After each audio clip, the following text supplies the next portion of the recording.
ஊராட்சி செயலாளரின் கடமைகள் என்னென்ன அப்படிங்கிறத பற்றி இன்றைக்கி பார்க்க போகிறோம். அதாவது கிளர்க்கின் கடமைகள் என்னென்ன அப்படிங்கிறத பற்றி பார்க்க போகிறோம்.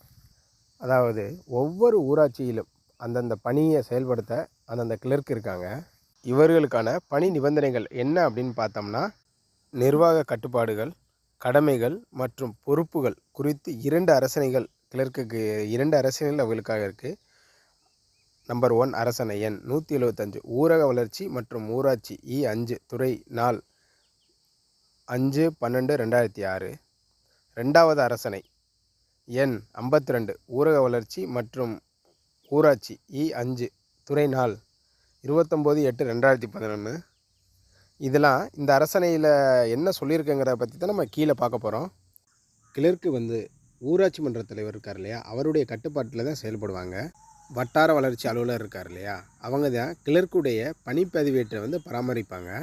இப்போ கிளர்க்குக்கு என்னென்ன கடமைகள் இருக்குது, என்னென்ன பொறுப்புகள் இருக்குங்கிறது அந்த அரசணையில் என்ன குறிப்பிட்டிருக்குங்கிறத பற்றி நம்ம இப்போ பார்க்க போகிறோம். வரி கோப்புகளை தயாரித்தல் மற்றும் அனுப்புதல் இது அவருடைய கடமை.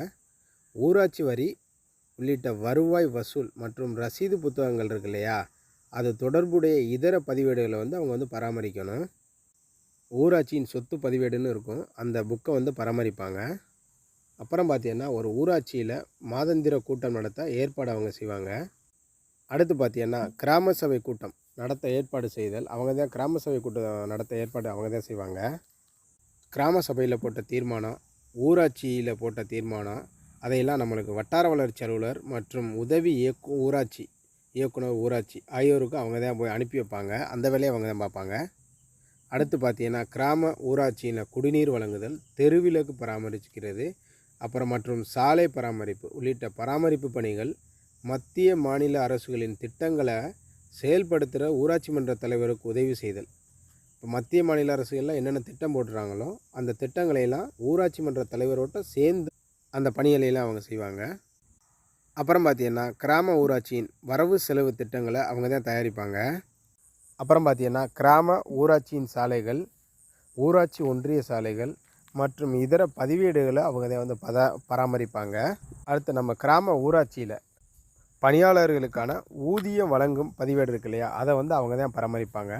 அடுத்து கிராம ஊராட்சி தொடர்புடைய அனைத்து எழுத்து பணிகளையும் அவங்க தான் செய்வாங்க.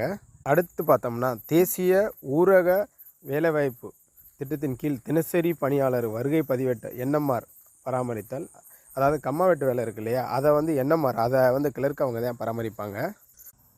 அடுத்து பார்த்தீங்கன்னா ஊரக வளர்ச்சி மற்றும் ஊராட்சி இயக்குனர் மாவட்ட ஆட்சியர் ஒப்படைக்கும் இதர பணிகளை அவங்க தான் செய்வாங்க.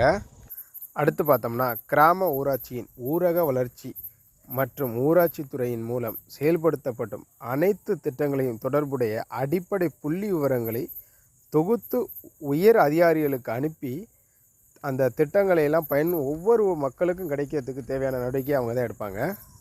கிராம ஊராட்சியின் கடமைகளை நிறைவேற்றுறதுக்கு மேலே இப்போ நம்ம என்னென்னலாம் சொல்லியிருக்கோமோ அதை குறிப்பிட்ட பணிகள் அனைத்தையுமே செய்ய வேண்டியது கிளர்க்குகளின் கடமை மற்றும் பொறுப்புகளாகும். நமது கிராம ஊராட்சியின் கட்டாய கடமைகள் என்ன என்பது குறித்து 1994ஆம் ஆண்டு தமிழ்நாடு ஊராட்சிகள் சட்ட பிரிவு 110 என்ன கூறுதுன்னு பார்த்தீங்கன்னா, கிராம ஊராட்சியின் புதிய சாலைகள் அமைப்பது, சாலைகளை மேம்படுத்துதல், சாலைகளை தரம் உயர்த்துதல், பாலங்கட்டுதல், பழுதடைந்த சாலைகளை புதுப்பித்தல், கிராம தெருக்களில் சிமெண்ட் கான்கிரீட் தளம் அமைக்கிறது. அப்புறம் பார்த்தீங்கன்னா புதிய தெருவிளக்குகள் அமைத்தல், தெருவிளக்குகளை பராமரித்தல், குடிநீர் பராமரிப்பு பணிகள், பொது சுகாதாரத்தை மேம்படுத்துதல், சுற்றுச்சூழல் மாசுபடுவதை தடுக்கிறது, சுடுகாடலை அப்புறம் பராமரிக்கிறது ஆகியவை ஒரு கிராம ஊராட்சியின் கட்டாய கடமைகளாகும். இவற்றை ஊராட்சி மன்ற தலைவர் செய்தே ஆக வேண்டும்.